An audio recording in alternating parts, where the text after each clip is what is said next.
सुतल में रहनिया टरिया सपनवा का देखी न सपनवा का देखी न हो।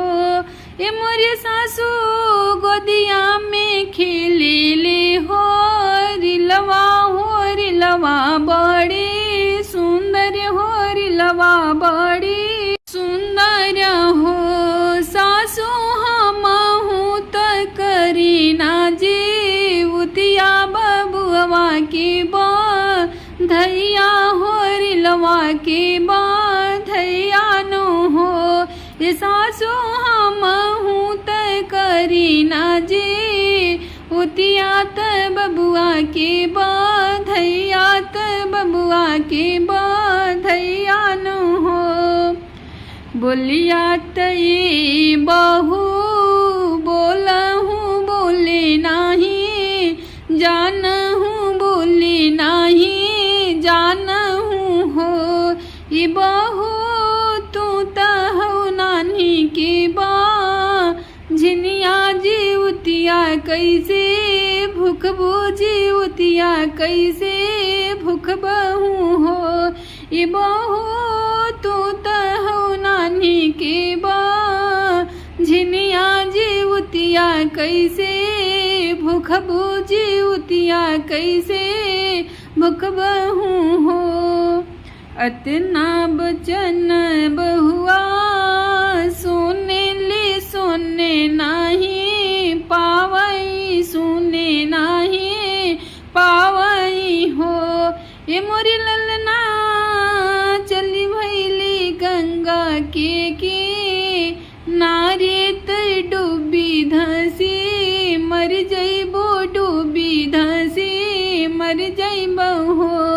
ये मोरी बहुआ चली भैली गंगा के घटिया त डूबी धसी मर जइबो डूबी धसी मर जइबो हो।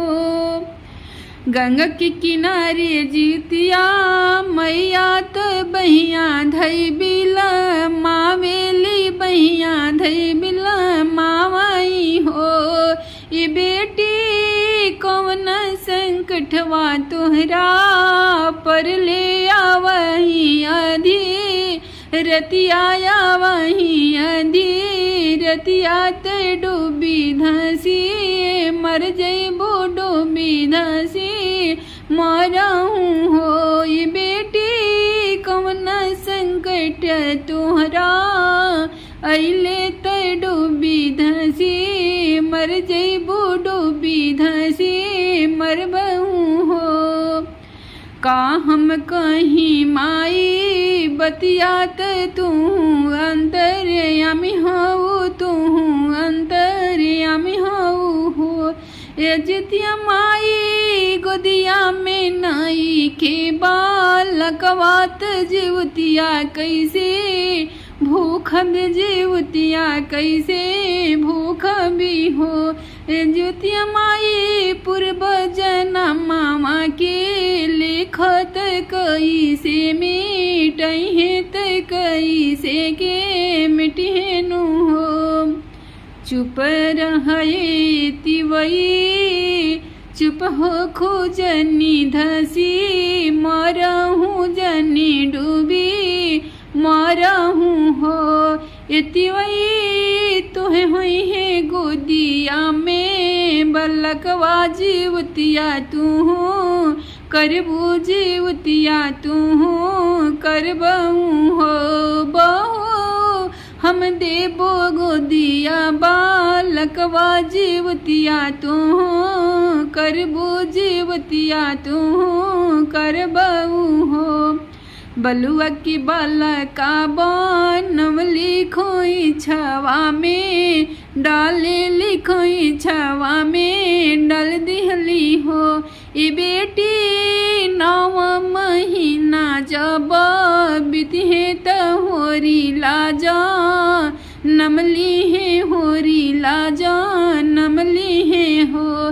ये बेटी गोदिया में ले हो रिलवा जेवतिया माई के पूजिह जीवतिया माई के पूजिह हो।